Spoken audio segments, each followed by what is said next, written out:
ዛሬ የምናወራው ስለ መዝሙር ምዕራፍ 47፣ 48፣ 49፣ 50 ስለተባሉት ነው።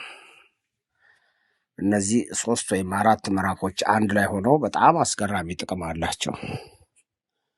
ያ መዝሙረ ዳዊት እንደምታውቁት ግማሾቹ በተናጠል፣ ግማሾቹ 2፣ 3 በመሆን፣ ግማሾቹ ደግሞ 5፣ 6፣ 7 በመሆን የሚገራርም ጥቅም የሚሰጡ አሉ።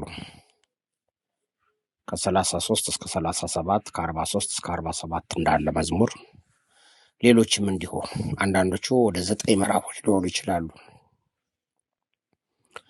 እና ዛሬ ልነግራችሁ የፈለኩት በተለይ የጉልበት ህመም፣ የጀርባ ህመም ለሚያስቸግራችሁ ሰዎች ፍቱን ተብሎ ስለቀረበው ስለ መዝሙር ምዕራፍ 47፣ 48፣ 49፣ 50 ነው የምነግራችሁ። እነዚህ መዝሙሮች ያው መዝሙር በ3 ወይም በ7 ይጸናል ስለሚል 3 ጊዜ 47፣ 48፣ 49 1 2 3 ጊዜ በመደጋገም ወይም 7 ጊዜ በማንበብ በቅባ ቅዱስ ወይም ቂቤ በቂቤው ላይ ከደገማችሁ በኋላ በውሃ አቀላቅላችሁ ማሳጅ አድርጉበት ይላል። ወይም ተቀቡት ነው የሚለው። ተቀቡት ሲሉ ያው የጥንት አጻጻፍ ስለሆነ ማሳጅ ሰውነታችሁን በሱ መተሻሸት ማለት ነው።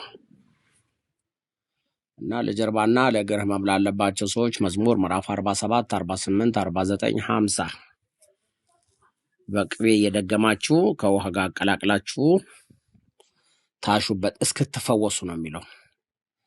ስለዚህ እንደዚህ ቀላል የሆኑ መፍትሄዎች በቤታችሁ ሲመጡላችሁ፣ ቀላል የሆኑ ሶሉሽኖች ለእጃቻችሁ ወይም ደግሞ ሲነገራችሁ ከእናንተ የሚጠበቀው ምንድነው? የተባለውን ነገር በገቢሩ መሰረት መስራት ነው። እስከዛሬ ሚስጥር ሆኖ የተቀመጡ መጽሐፍትን እየገለጥንላችሁ ነው። እስከዛሬ ሚስጥር ሆኖ የተቀመጡ መጽሐፍትን ነው ለእናንተ እየነገረን ያለ ነው። መፍትሄዎቻችሁን በእጆቻችሁ እየሰጠናችሁ ነው።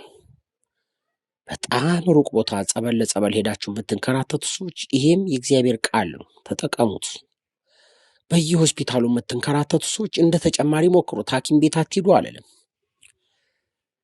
ምክንያቱም አንዳንዴ ሕክምናችሁን አቋርጣችሁ አይደለም መፍትሄ የምትፈልጉት።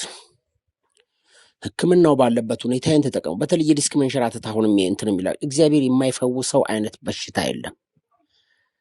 አብዛኞቹ በሽቶች ከአጋንንት ናቸው ይባላል። ፈውሳቸው ደግሞ ከፈጣሪ ነው። ስለዚህ ተጠቀሙበት፣ አትጠራጠሩ። የተፈተነ ነው ወይ አይባልም የእግዚአብሔር ቃል። ብዙዎች እንደምትጠይቁት ብዙ ጊዜ ደጋግሜ እንደምናገረው የእግዚአብሔር ቃል ተፈትኖ አትቀበለውም። እንዲሁ ወደደን ተባለ፣ እንዲሁ ወደደን ነው የተባለው። ስለዚህ እንዲሁ የተሰጠን ነገር እንዲሁ እንጠቀሙ፣ በእምነት ደስ እያለን።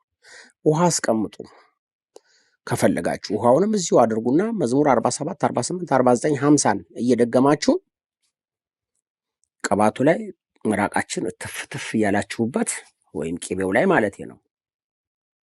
ቂቤ ከጠፋ ቅባት መጠቀም ትችላላችሁ። ውሃ ያልነካው ቅባት ማለት ነው። ከጨረሳችሁ በኋላ ነው ከውሃ ጋር አድርጋችሁ ማሳጅ እንድታደርጉበት የሚነገራችሁ።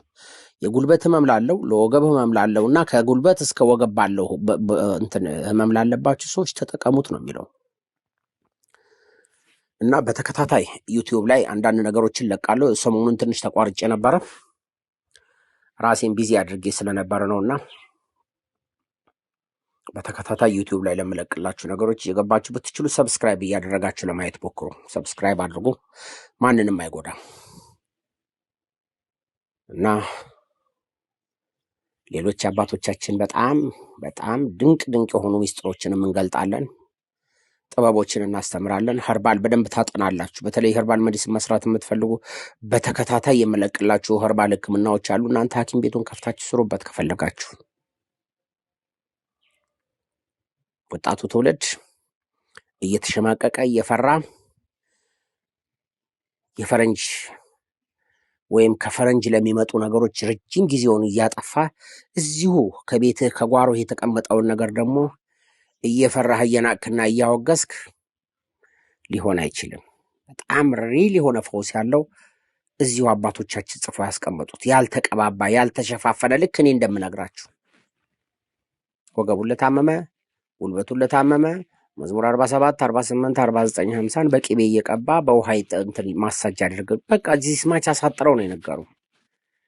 ወደ ላይ የለም፣ ወደ ታች የለም፣ የሚጨመር የለም፣ የሚቀነስ የለም። ሲስማች እንደዚህ እነግራችኋለሁ። ሌሎች ለሐሞት ጠጠር ለምናምን የሚባሉ ደግሞ እነግራችኋለሁ። ዩቲዩብ ላይ ገብታችሁ ተከታተሉ፣ ሰብስክራይብ አድርጉ። ማናችሁንም አይጎዳምና ዊዝደም ኦፍ ሰለሞን ብላችሁ ኢትዮጵያዊ የሚለውን በአማርኛ ጻፉት፣ ታገኙኛላችሁ። ስርማሹ ነኝ፣ ቅጠል በጣሹ፣ የአባቶቹ ልጅ።